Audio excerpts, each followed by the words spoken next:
All right, everyone, welcome to today's presentation for DBA Fundamentals. This week it is, here's the execution plan, now what? With the great Hugo Kornelis. Today is September 5th, 2023. So everybody sit back, time to learn all kinds of stuff about execution plans. In the top right-hand corner of the screen, you should see the leaders of the DBA Fundamentals group, Steve Cantrell, Shane O'Neill, and myself, Kevin Wilkie. Besides our names, you'll actually see our Twitter handles, so you should be easily able to get hold of any of us if the need ever arises. Below that, you'll find our many social media accounts. The first one is Meetup, where you actually probably saw today's link to today's presentation. We try to keep all of our group meetings on that site to make it easier for all of us. Below that is our actual website, dbafund.org, where you can view any of our upcoming presentations as well as our previous presentations. So you can look through there as a need arises. Below that is what I tend to refer to as the greatest place on the video itself, dbafundtube.com, because it actually has all of our past presentations over the past 10 years. So you can look at, review, find out all kinds of good things that you need.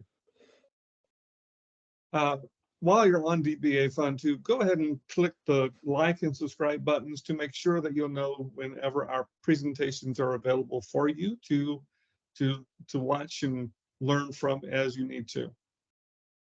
Below that are some of our other social media handles, DBA Fund on Twitter, our Slack channel, and also our LinkedIn group. As always, today's session is being recorded and will usually be available to you within 1 to 2 days. As I said earlier, check us out on our YouTube channel, dbafundtube.com. As a side note, please remember to turn off your video and mute yourself as the presentation is going on, as we all want to focus on Hugo. I'll actually be turning mine off here in just a second so that y'all can completely focus on Hugo and let the man talk for himself. You're right, it's not dbafund.org. I keep forgetting to change that one. It's dbafund.com. Thank you for that reminder there. I'll like to make a note of that for next time. And also, if you have any questions, please be sure to type it into our chat window as we'll be going through it, and Hugo will be answering as they come along. And with that, over to Hugo. Here is a brief synopsis of his life, at least as far as we're concerned. So over with that, Hugo, over to you, my friend. Thank you. I will first share my screen again, if my mouse does what it should do.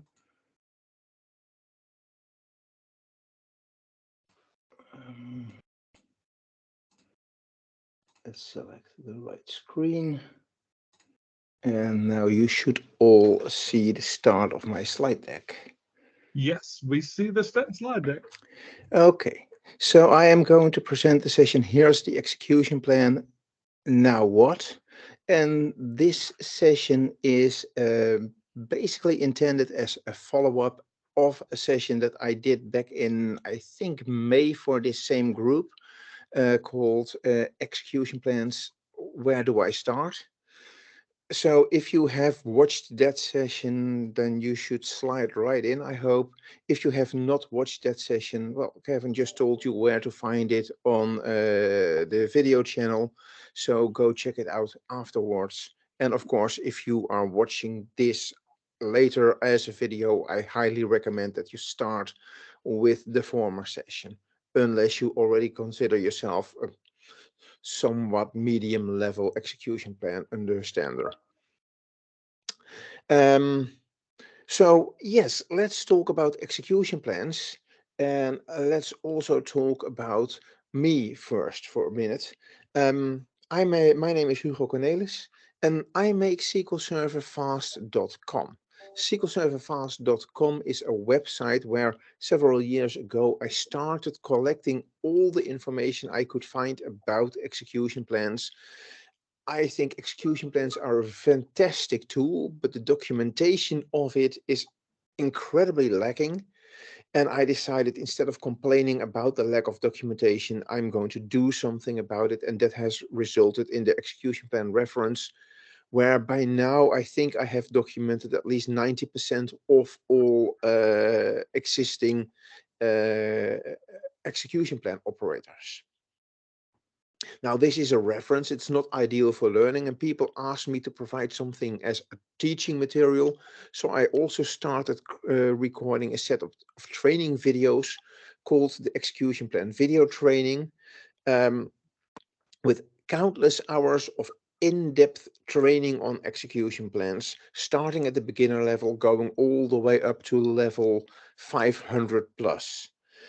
Not all those videos are for free. The first block is for free. The rest, there's so much time in creating them that I feel that I have to ask for a small price to see those videos. But if you are interested, from now until the end of October, you can use the code DBAFUN to get 10% discount on all video purchases. And those purchases last for life.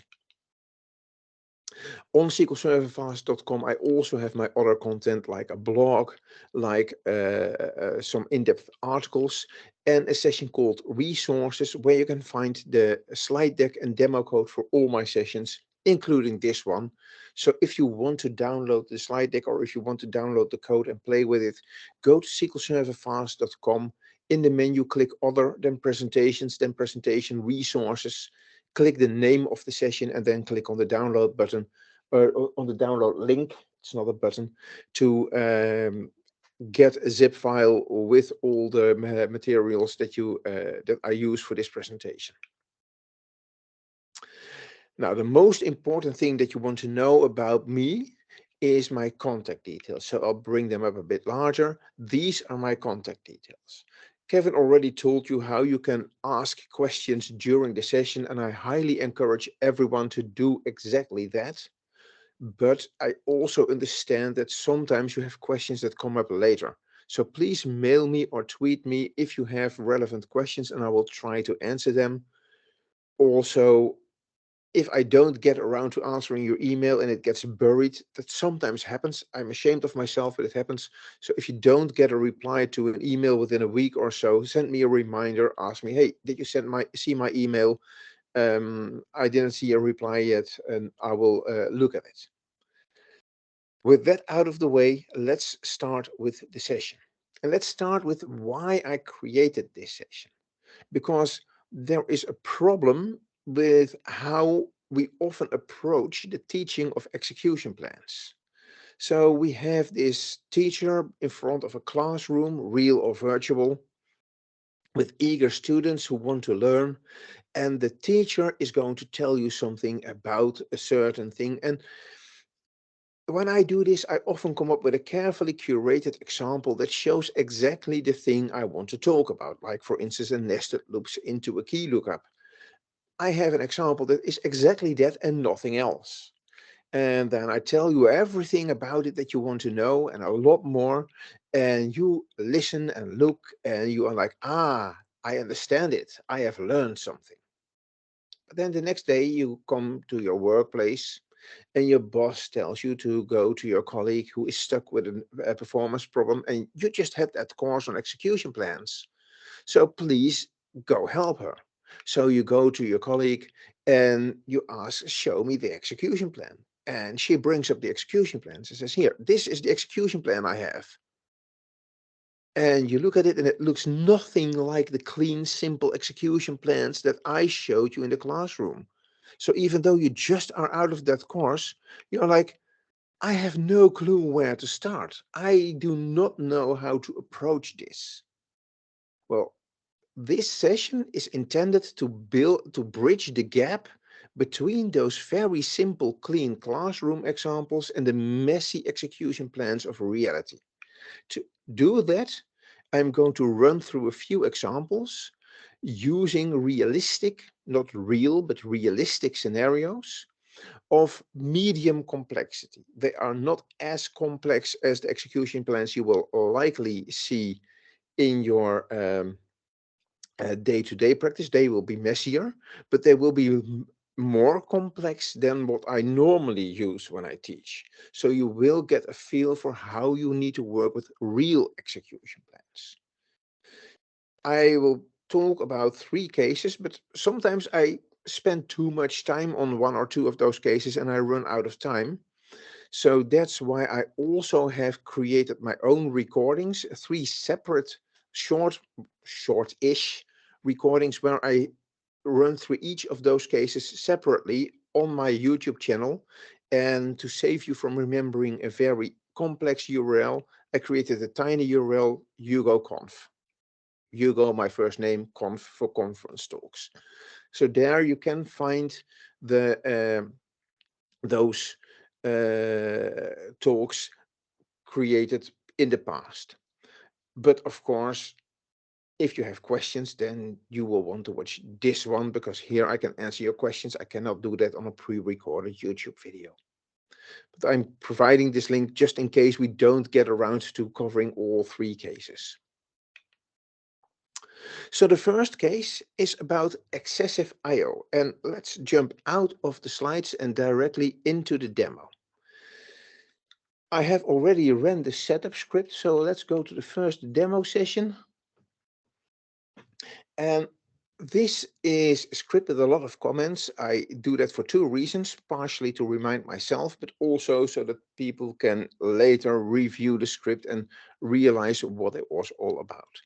In this case, the scenario is there is a stored procedure that causes way too much I/O. It's causing a problem on the production server. Maybe the DBA identified it and you are a developer or a junior DBA need to fix it. Maybe you identified it yourself. Either way, you need to fix it. So we have to find out why this store procedure, and this is the store procedure I'm talking about, why this store procedure causes excessive I/O, and why and how to fix it. And for that, we are going to use execution plans, of course. Now, I'm first going to just execute the query. And it helps to be in the correct database, so let's do that first. And then, like I said, I'm going to execute the query. And as you see, it's fast enough. There's hardly any wait. Of course, the AdventureWorks sample database is fairly small, so everything is fast in AdventureWorks. But speed is not a big problem here. But we already knew that. We were looking at excessive IOs, not at slow queries. So we need to figure out why there are excessive IOs here. So let's first look at the text of the store procedure. It's called sales by regions. And this is something I perhaps should have done in advance, but it's fast enough. AdventureWorks 2017, programmability, store procedures, sales by regions. Now I'm going to be lazy. Many people will go to script store procedure as create or alter to new query editor window, and there's so many clicks. I'm way too lazy, so I'm just going to click modify, which does exactly the same. It doesn't modify the store procedure. It gives me an alter procedure script. And if I execute this alter procedure script, then it might modify the store procedure. But for now, I'm just looking at the definition. So this is just me avoiding a few mouse clicks and spending 2 minutes talking about avoiding 10 seconds of work. We have a store procedure here. It has 3 parameters. Well, we already noticed that in the call here. There are 3 parameters, in this case, all filled with United States, the bill region, the ship region, and the salesperson region. And then we have a comment. That's something you don't always encounter in all production code, sadly. In this case, there is a comment, and it's very useful. SP arrow, ST arrow, CR, and A arrow. Okay, it's not useful at all, but there is a comment. Okay, if you look at it long enough and read it all the way, you might start to understand there is something here. We need to join sales order header to address to state province to sales territory to country region 2 times. That sounds excessive. We also need to join sales order header to salesperson, to sales territory, to country region once. Suddenly I start to see that SP here is probably short for state province or salesperson, I don't know. And then ST, that will be sales territory, and CR will be country region, and here the A will be the address. So this is just shorthand to avoid repeating all those names here again. What this command says is we're going to reduce code duplication, we're going to increase speed by doing those joins first and storing the results in table variables. Frankly, I'm not sure that will increase speed. Someone claims it, but did they test it? I don't know. And if I were busy investigating speed, I might double check this. But I am now supposed to solve the immediate issue, which is excessive IOs. So even though I have my doubt about this claim of increasing speed, even though I have my doubt there, I'm going to let that slide for now. I'm going to focus on what I need to fix, which is the excessive IO. So with this comment, it is easy to understand. We're first going to join sales territory to country region. That is not listed above. That's just this part and also this part. So that's even one extra step. We declare a table variable and we insert something into it, which is indeed a join between sales territory and country region. Cool. Now we're going to do the salesperson with a typo to sales territory to country region. And you see, I'm not fixing the typo now, I'm just investigating. I always start by just looking and not doing anything. So we're getting a new table. And in this join, we're using, look here, the table variable that we just created in the previous step. So we should have some benefit there if the claim in the top comment is correct. And then we have the salesperson to country region name table. And then we also have an address to country region name table, which is a join. And here we could have used the sales territory country region table we already created, but we didn't. So again, it's not clear why there's no comment. Maybe they overlooked the option. Maybe they discovered that it was slower, but there's no comment. So again, I'm left guessing.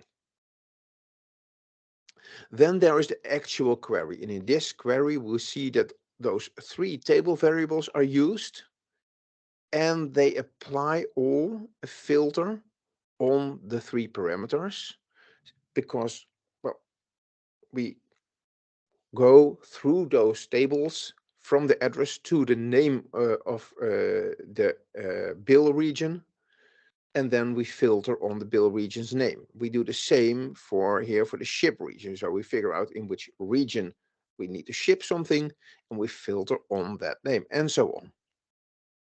But we also combine a few other tables, sales order header, sales order detail, the product table, and then we have a query that lists the color and some aggregations. Well, we already saw that when we executed the query. We have colors, and for each color we have some aggregations. But apparently these are the aggregated number of products, number of orders, total quantity, and total price aggregated by color with a filter on built in the United States, shipped to the United States, and sold by a salesperson who works in the United States region. Now we have seen the store procedure, but at this point I have no clue yet where the excessive IO is. Every query might be it. And it's hard to predict where to could find that.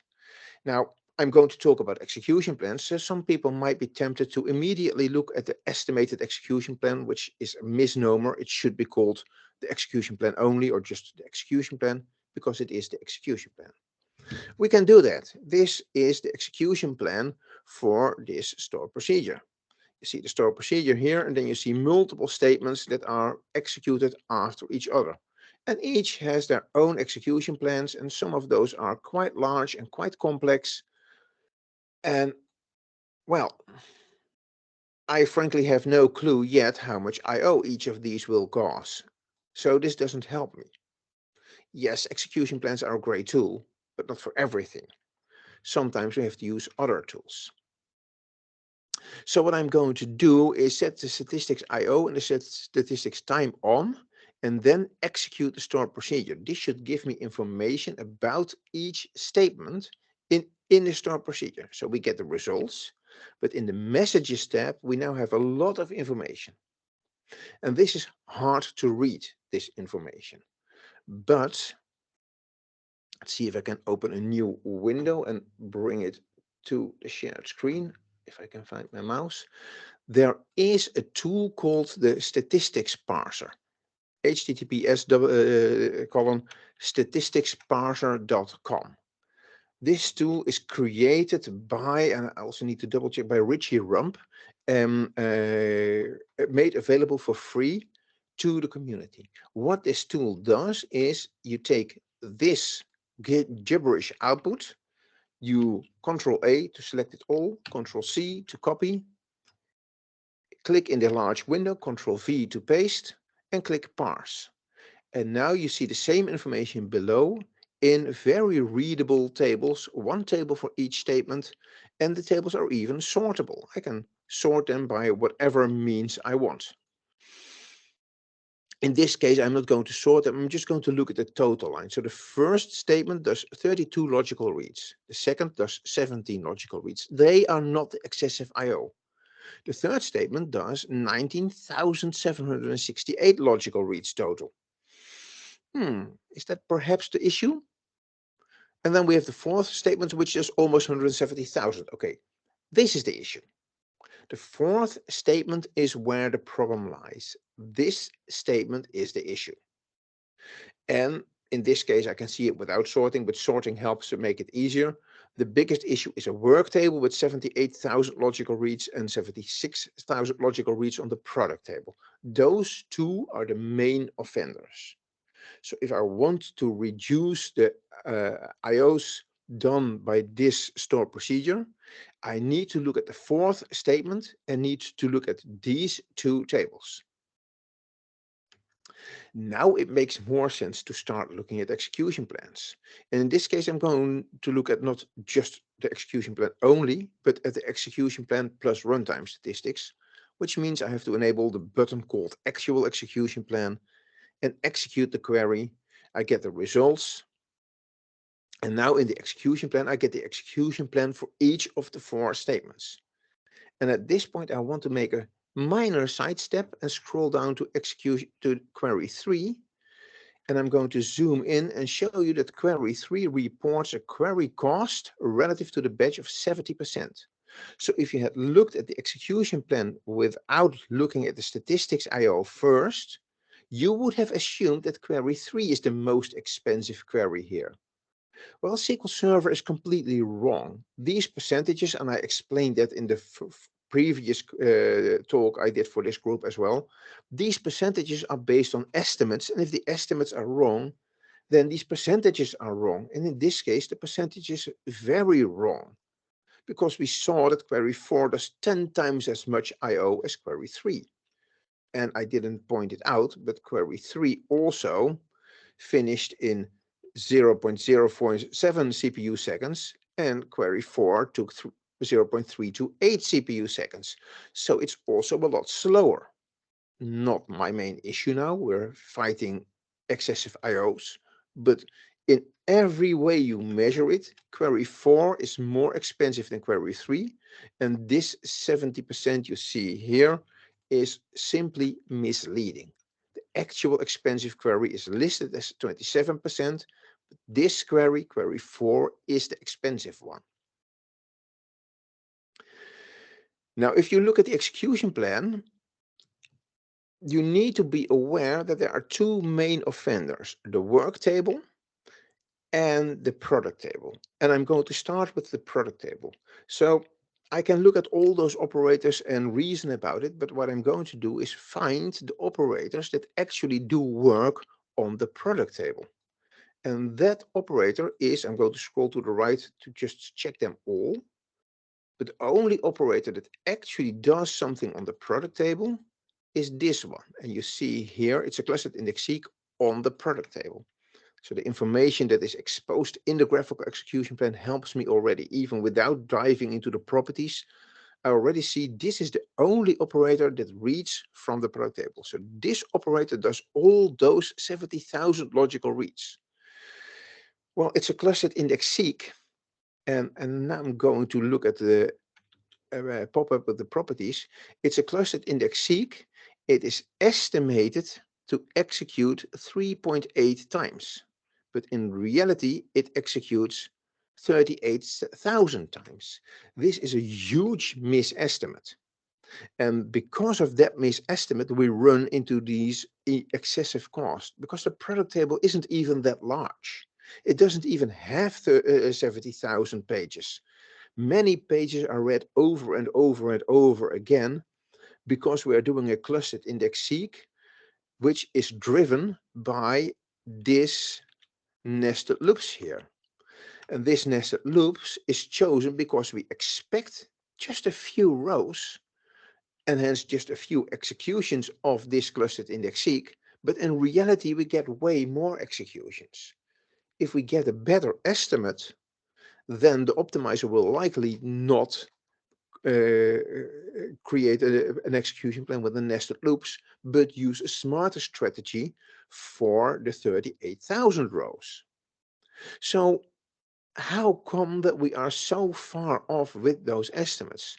Well, you can look at all the operators, and you will see in many cases that these two numbers, this is the actual and this is the estimate. This is always presented in this way in the execution plan. So a table scan on a table variable returned 8,600 something rows out of an estimate of 1. And it did that twice because we have the same with this table scan. And then here we have two table scans that a third table scan that also had an estimate of 1, and in this case the reality was closer, it was 8. All those three table scans operate on table variables, and that is a known problem with table variables. Table variables have no statistics. Table variables are compiled, or execution plans with table variables are compiled before the table variable itself is populated, and they are not recompiled later. So this execution plan is based on the assumption of almost empty table variables, and then in reality there were 8,000 rows, and the amount of rows to process was insanely much higher than the optimizer expected. Well, if that problem is caused by table variables, then the solution is to not use table variables, but for instance use temporary tables. They also have their own problems. There's a reason that both tools exist, but in this case, it might be a better tool. So let's start that. And I copied the text of the store procedure here, and I made one change only. I changed nothing else because I want to test every change in isolation.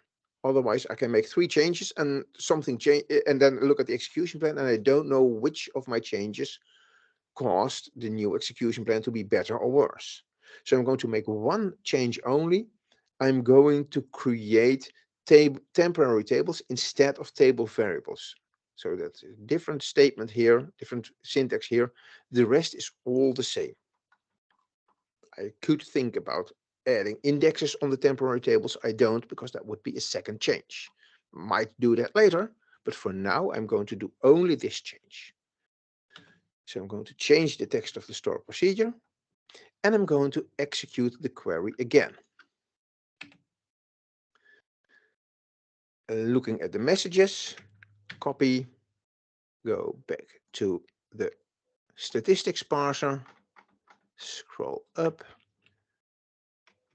remove the old text, paste in the new text, and now we see that we have a first statement with 32 logical reads, a second with 17, a third with 62.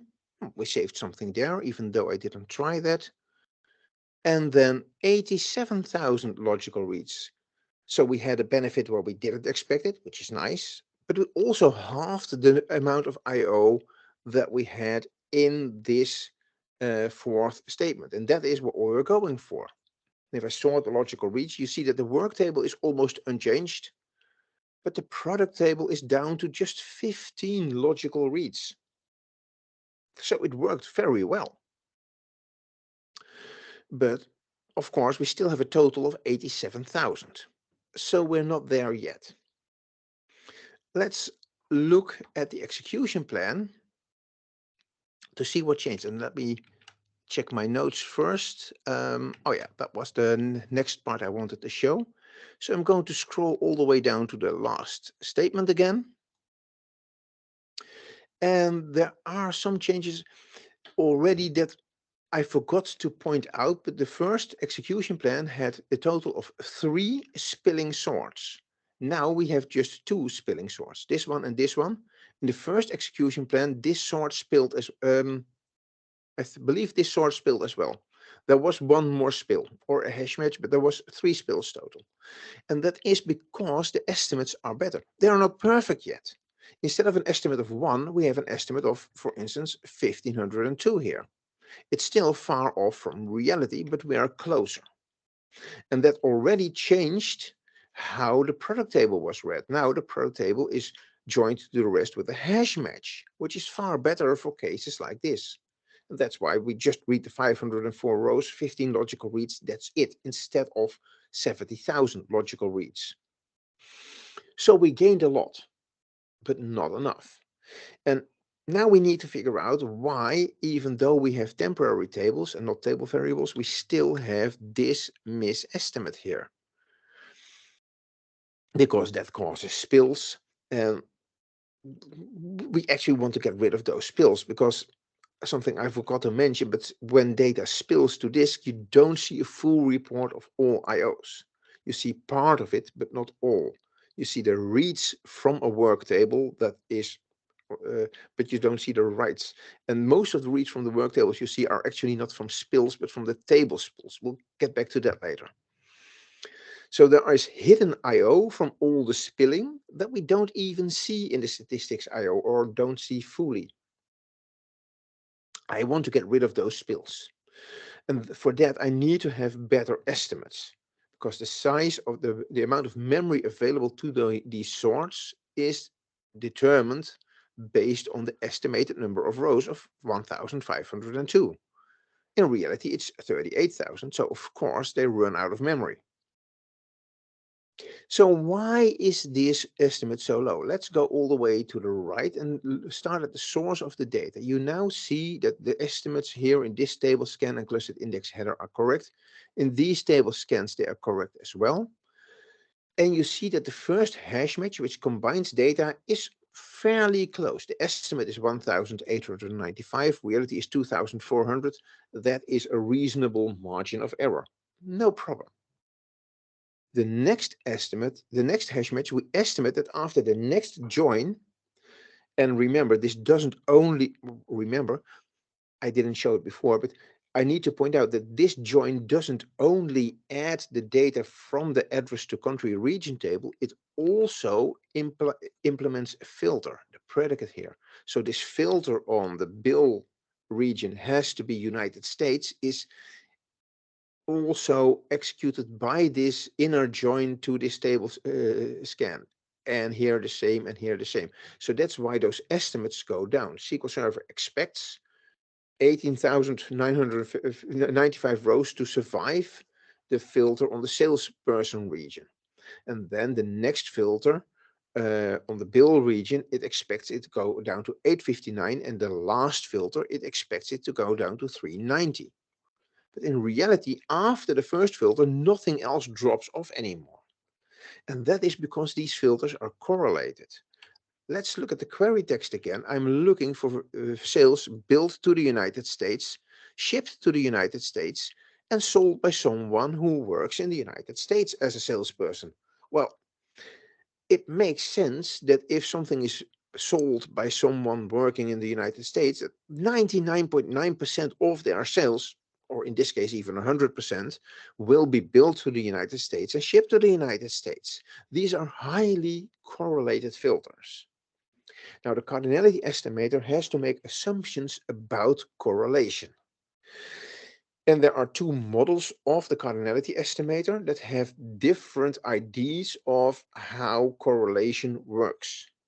There is one model that assumes that nothing is correlated. It's like saying we're filtering on build to the United States and it has color yellow and it costs more than $1,000. Those are uncorrelated. But there are also estimation models that assume partial correlation. It is it is sold in the United States and it is decorated with a flag of the United States. Well, there are people outside of the United States who like to buy stuff with a United States flag, but they are the minority. In the United States, they are far more popular. So here we have partial correlation. But those are the two cardinality estimator models we can choose from. No correlation at all or partial correlation. In this case, we have almost full correlation. There is no cardinality estimator that does this. So even if I switch the cardinality estimator model, it won't fix it. So what I'm going to do instead is I'm saying I cannot fix this right part of the execution plan that you have now on the screen. But I can prevent this bad estimate that we have here, here, 390 instead of 2,436. I can prevent that bad estimate from affecting the rest of the execution plan. And how I'm going to do that is by cutting the statement in two.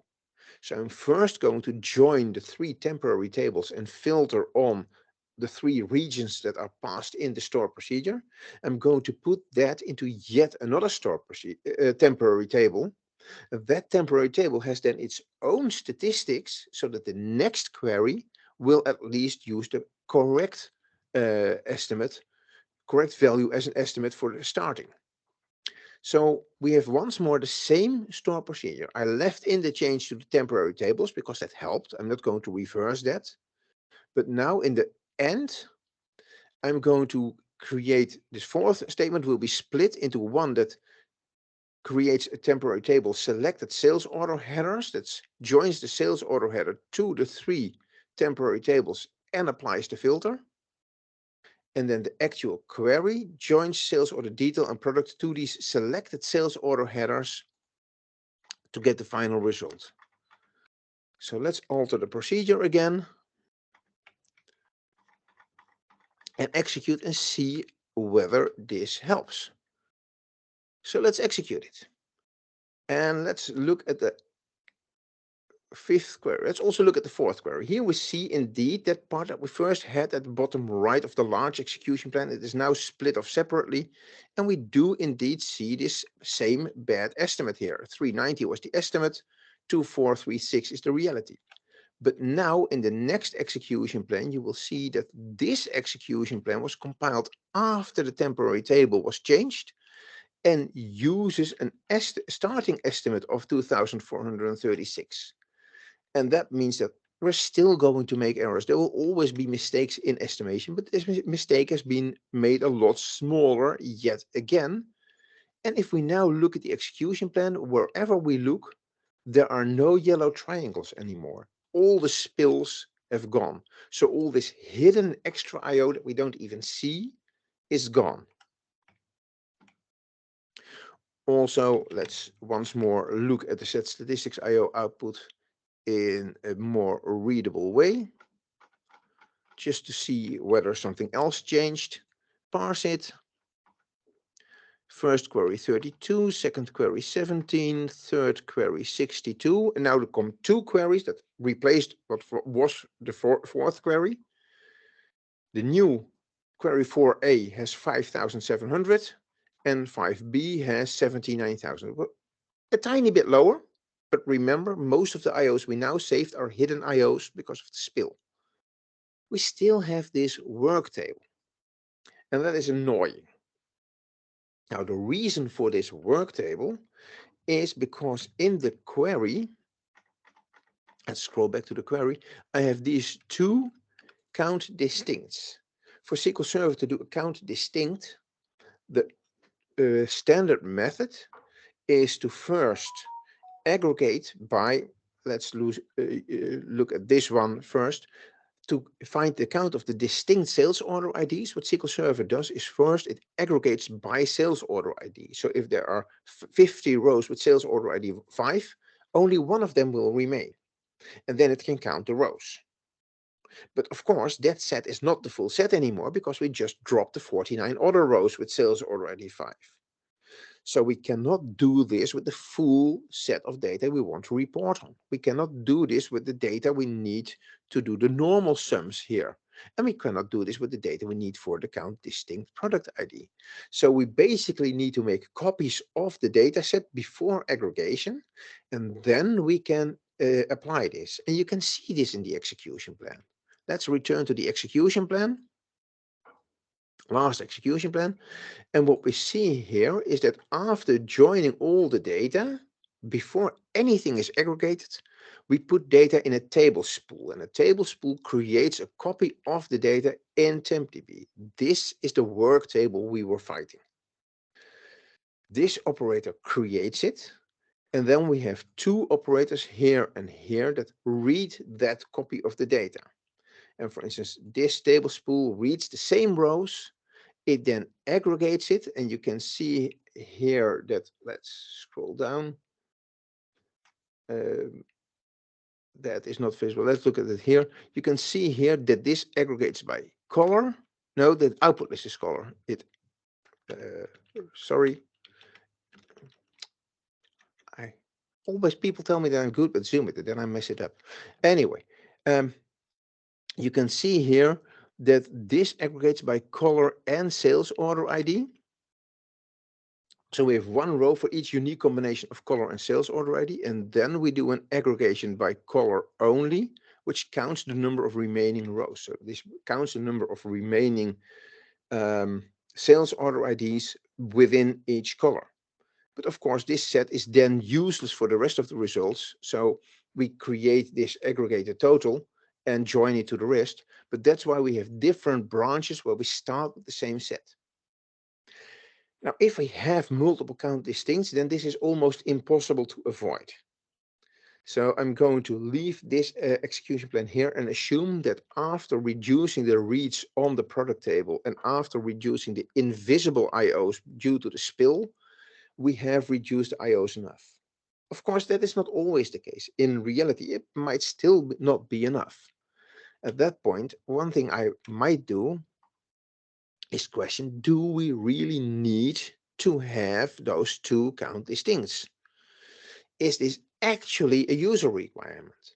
And it sounds strange that I asked this, but I have lost count of how often I have looked at queries, worked hard to optimize something, and then heard, oh, that column isn't used anymore. It is not on the report. We removed that from the report 3 years ago, but we never changed the query, or we never changed the store procedure. So instead of spending a lot of time to optimize to get that column faster, I could just have ripped it out and saved even more time without spending any of my time. So it makes sense to question whether those two columns are still needed. If they are still needed, then you have a harder story, and that is beyond the scope of this session. Sometimes the answer is, sorry, with those requirements, I cannot make it more efficient than this. I'm not saying that this is the case here, because especially in this case, there are lots of other issues with this store procedure. And I would definitely test what happens if I remove those temporary tables and simply repeat the joins in one single query. SQL Server is often smarter than people give it credit for. But all those things are things I'm not going to do now. The remaining 70,000 logical IOs are acceptable, so this ticket can be closed. I might make a notice in the backlog to look at this store procedure if I have ever any spare time, because I did see potential for more performance gains. But at this point, if there are pressing tickets that need to be addressed, I need to address them first instead of spending time to optimize something that is not a problem. And that concludes this first selection on excessive IOs. Were there any questions in the meantime? Yeah, the only question we have is if you used a table variable with an index, would it theoretically help things? I have not tried it, and if you have such a question, I always recommend try it because that's the only way to figure it out. Try it, look at the data, look at the execution plans, and try to understand, okay, this happened, why did it happen? My expectation is that a lot of the problems would not go away with a table variable with an index, because we still have the problem that the table variable always gives you an estimate of 1. The temporary table with an index might definitely improve things beyond what we have already reached here, but it would not solve the issue of the work table, because that work table is completely related to the table spools, and those table spools are needed to get more than one count distinct in the same query, as I explained. Perfect. Thank you. No more So questions. no further questions, then I'll continue to the next example, which is a problem with high resource semaphore weights. And before jumping in the problem, I'm going to explain what resource semaphore weights even are, because I'm not going to assume everyone knows that. When SQL Server executes a query, it first has to request memory. Sometimes that is just a bit, but often there are operators in the execution plan that need high memory. And then the execution plan has a property called the memory grant, or memory grant if you're American. I always struggle with how I should pronounce it. That tells SQL Server how much memory it needs, so that it will likely be able to complete without spilling to TempDB. If the server is under high pressure and there are lots of queries that all have a high memory grant, they are all fighting for that memory. And at one point, the SQL operating system will tell the next query that wants to execute, sorry, you have to wait. I don't have enough memory available now. You asked for 32 gigabytes. I don't have 32 gigabytes. You better wait. That is a resource semaphore weights. So if your server reports high resource semaphore weights, that means there is memory pressure caused by the memory grants of the concurrently executing queries. Now, in the demo I have, the actual memory usage is not really something that would ever be a problem, but that's because I am demoing on AdventureWorks 2017, which, as mentioned before, is rather small. So we're going to use some imagination here. So here the scenario is the system is often slow. A DBA or a senior DBA or you yourself look at the complaints, look at the timing, look at the monitoring, and you see every time there is complaints about slowness, the resource semaphores are high. So that is the problem. Then you investigate deeper, you look at, use various tools to investigate which queries and which stored procedure have a high memory grant. And it turns out that a stored procedure called the paginated sales report is the main offender. This stored procedure is used a lot. It is used for a dashboard that is displayed on monitors throughout the office that refresh every minute to show some top sales. It is also used by salesperson on their own screen where they ask it and then they can drill down for more information, which they cannot do on the monitors on the wall, of course. So this query runs tens of thousands of times per day, and it uses a lot of memory. Let's just execute it to see what happens. And as you see, it returns exactly 20 rows. I'll drag it up a bit more to see that it is indeed the complete results, ordered by total order quantity, descending with some data. The data itself is not relevant for me. I'm sure that salespeople are happy with this data. What for me is relevant is, what does this stored procedure do? And how does it do it? So the paginated sales report, let's look at the stored procedure.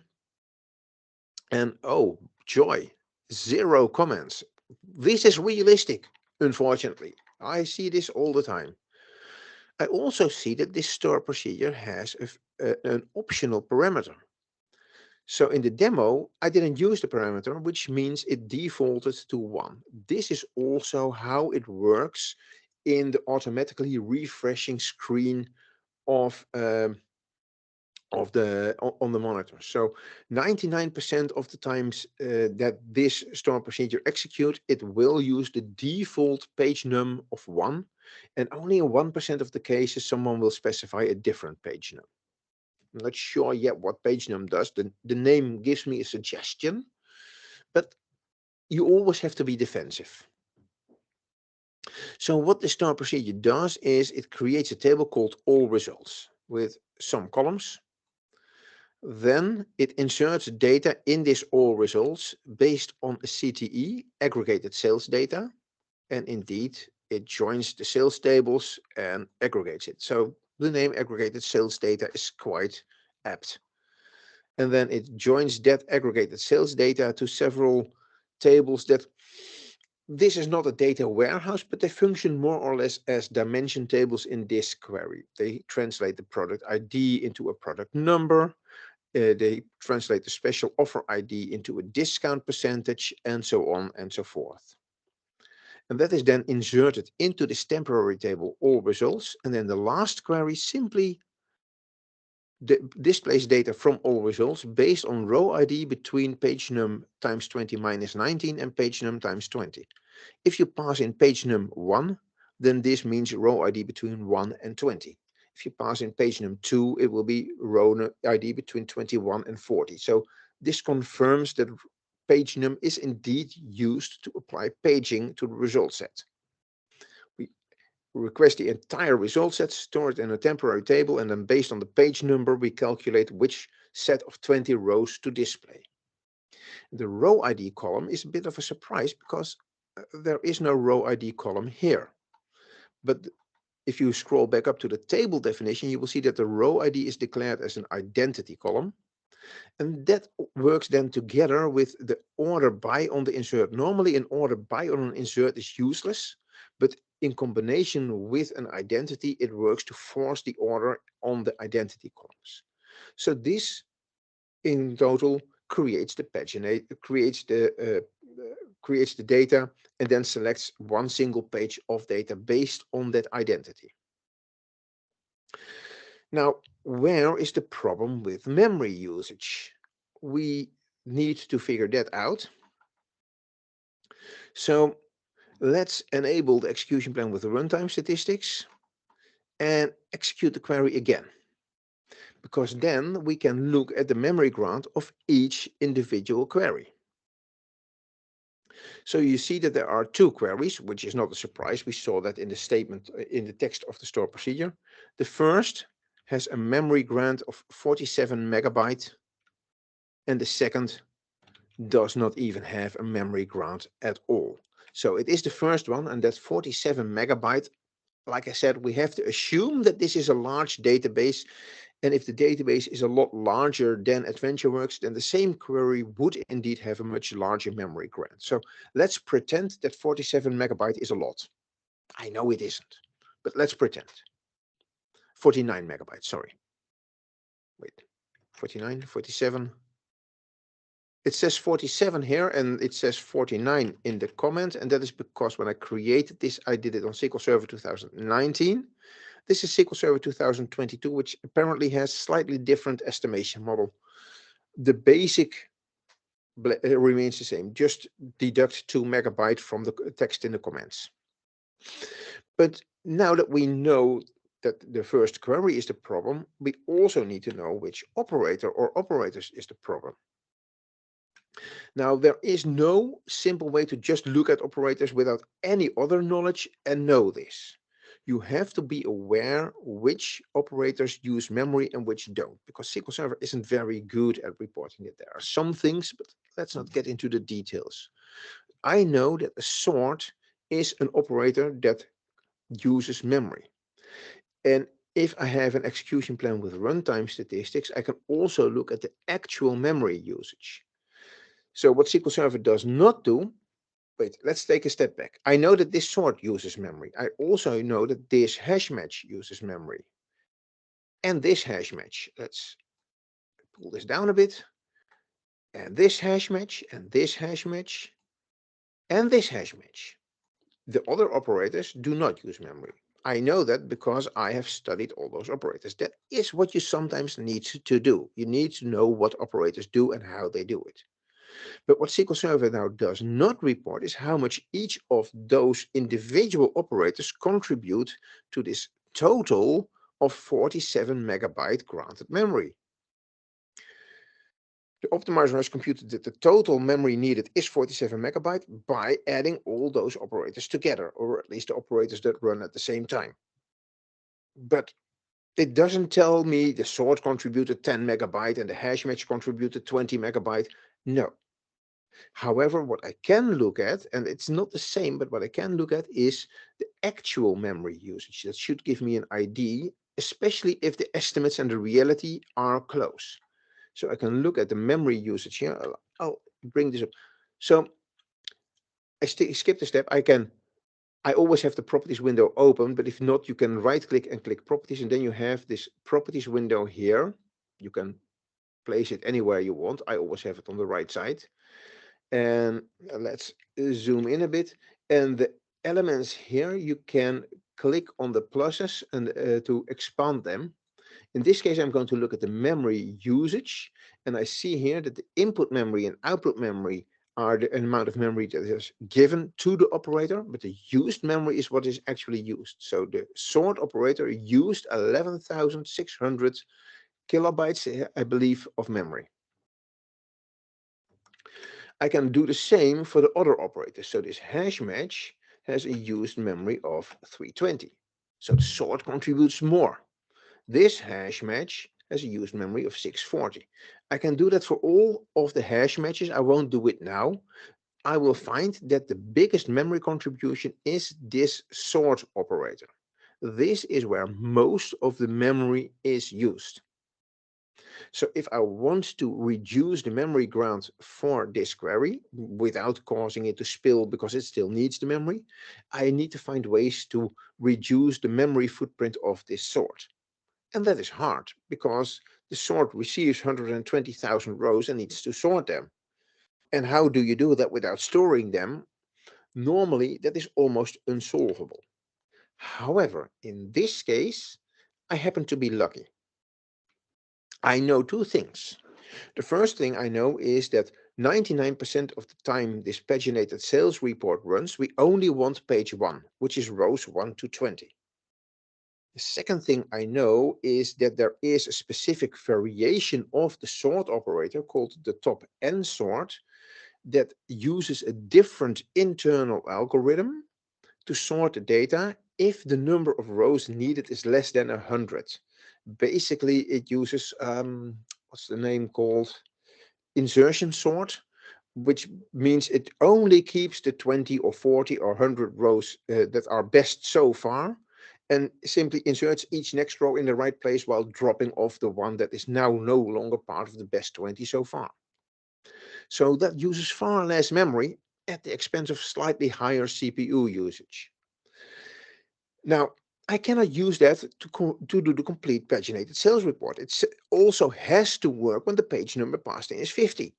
So I cannot just say, do me always the first 20 rows. But what I can do is say, for the 99% of cases when page number is 1, I'm going to create a new version of the code where I don't insert into a temporary table. You see that this is completely gone. I just do CTE and then a select. I don't have a row number. I don't have a between. I just do a top 20 with an order by, and I hope that this will entice the optimizer to give me a top n sort. And then for all other cases, well, they are not the problem. That 1% of executions is not going to overload the query. So I didn't even look at this code. I just did copy, paste. I'm sure there are things that can be better, but I'm not going to waste time on it now because I need to fix this immediate problem. So I'm going to create this new store procedure that has a special case for what is actually the most common case for page 1. And then I'm going to test it with page 1 and see whether it helped. And yes, the memory grant is down. We are at 24 megabytes. Perhaps that is already enough. In that case, yay. perhaps it's not enough yet. In that case, ouch.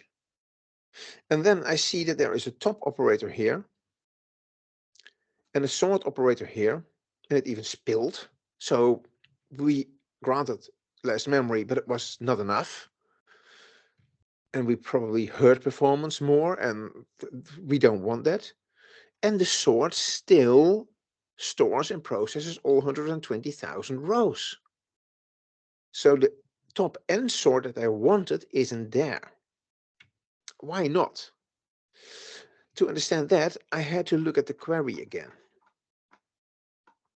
And that in combination with the execution plan. So let's go to the execution plan first. And you see that there is a join between sales order header and sales order detail, and then an aggregation. This set of operators is simply a direct translation of this CTE aggregated sales data. And this aggregation is this group by. And then we sort it because we have an order by here. But why don't we have a top end sort? Well, we need 20 rows after all those joins. Those joins are here.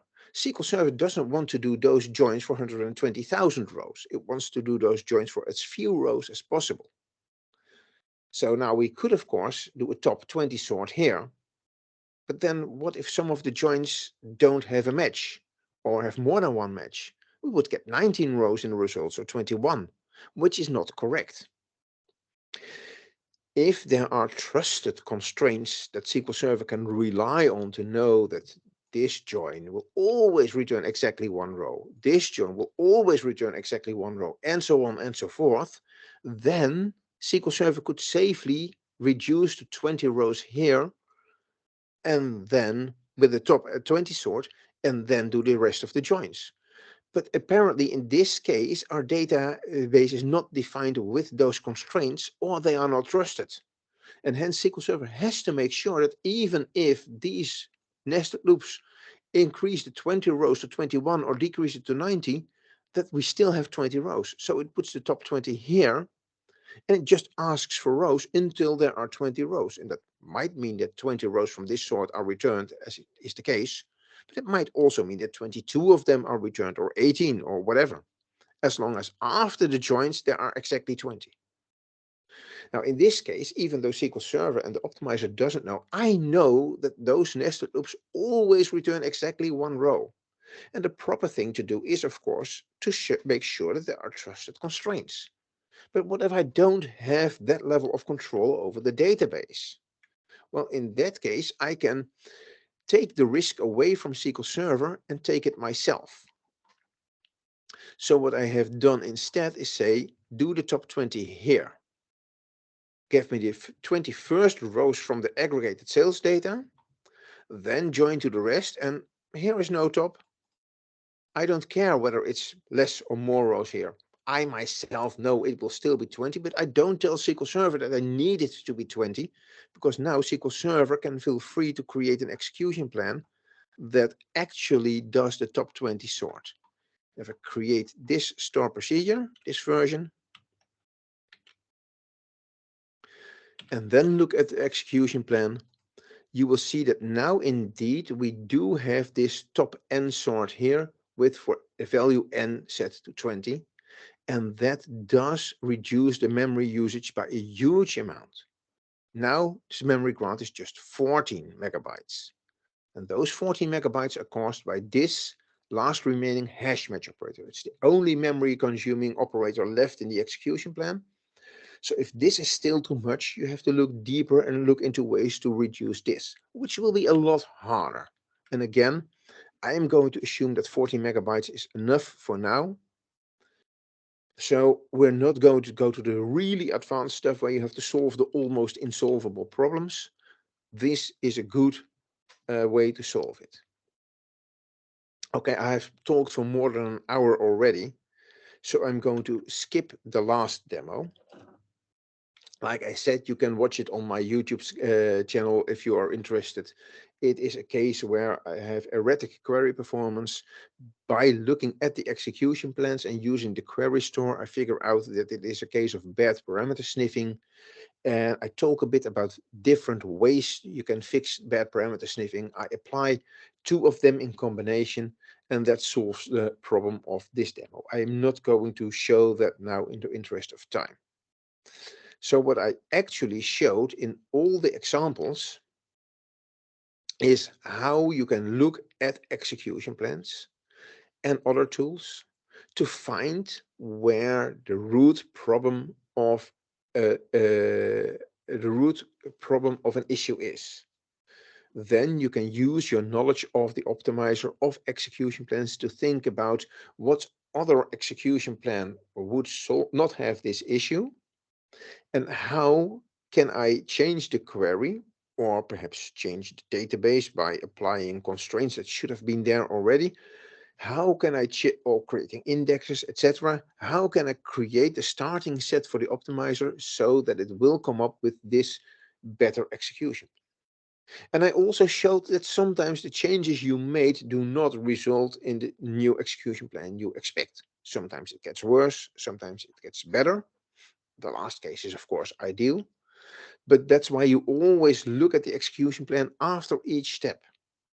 And the last thing I try to show is that if you are in a real job and you have real work to do, you sometimes have to make choices. Of course, it is very interesting to look at a slow query and make it faster. But if a slow query runs during the nightly batch when there is still a few hours to spare, nobody is going to notice that you made a query go from 5 minutes to 1 minute. But your boss is going to notice that you didn't do anything productive and didn't close any tickets during that day. So always focus on the issue at hand. If you see other things, make notes, but don't waste time on it. Report them, maybe get them prioritized for a later fix. Are there any questions at this time? Yes, there is. Good. Max asked, usually a key lookup in an execution plan indicates a missing covering index, and you can examine the output list with columns. What do you No. do when a key lookup does not have an output list? Um, okay, that's two questions in one. And the first question I'm going to answer no. A key lookup in an execution plan does not indicate a missing covering index. It might, but it doesn't. I'm going to guarantee you, if you look at a real production system and you're going to investigate all the key lookups and you're going to create covering indexes for all of them, then your performance will be worse because you have way too many indexes. Sometimes, based on the amount of work the query does, a key lookup is great. If you have a table with 1,000,000 rows and you can first use some great filters to reduce it to 10 rows, and then you need to do a key lookup for those 10 rows, that's fine. There's nothing wrong with that. A key lookup becomes expensive if it is executed too often. So either because there is a huge misestimate, as I showed in my first demo, I showed it with the clustered index seek, but that's basically the same as a key lookup, or because the optimizer has no other option. Sometimes you miss indexes and the optimizer must do a key lookup even though it is costly. Yes, that is a case where you want to create a covering index. But don't go create covering indexes for all key lookups. Now to answer your actual question, if you look at the key lookup and it does not have an output list, then my bet is that it will have a predicate. So it is a combination of a key lookup and a filter combined. It gets, for instance, the country name from the key lookup and then filters on country name is France. But it combines that into one. So you only see the key lookup, but if you look at the properties of the key lookup, there is a predicate, country is France. And then you will have to add country to the covering index so that the key lookup is not needed anymore. And you might consider whether it should be an indexed column or included column, because apparently we are filtering on it. Awesome, thank you. All More right, and that questions? seems to be the list of questions that we have for today. I do want to Okay. remind everyone, while there any final questions are being asked, I next just put week, my mail and Twitter back on the screen again for people who have questions that they don't want to ask here or people who have questions later. Perfect. Want to remind everyone that next week on September 12th is Rob Volk is presenting on Tame Your Unruly Data with Constraints. That should be all kinds of fun about constraints. So do want to thank Hugo for taking the time to talk to us today about execution plans. So all good. I know, like everyone here, it's always been a pleasure. So Thanks for thank you, having me. Hugo, for putting this together and making this happen.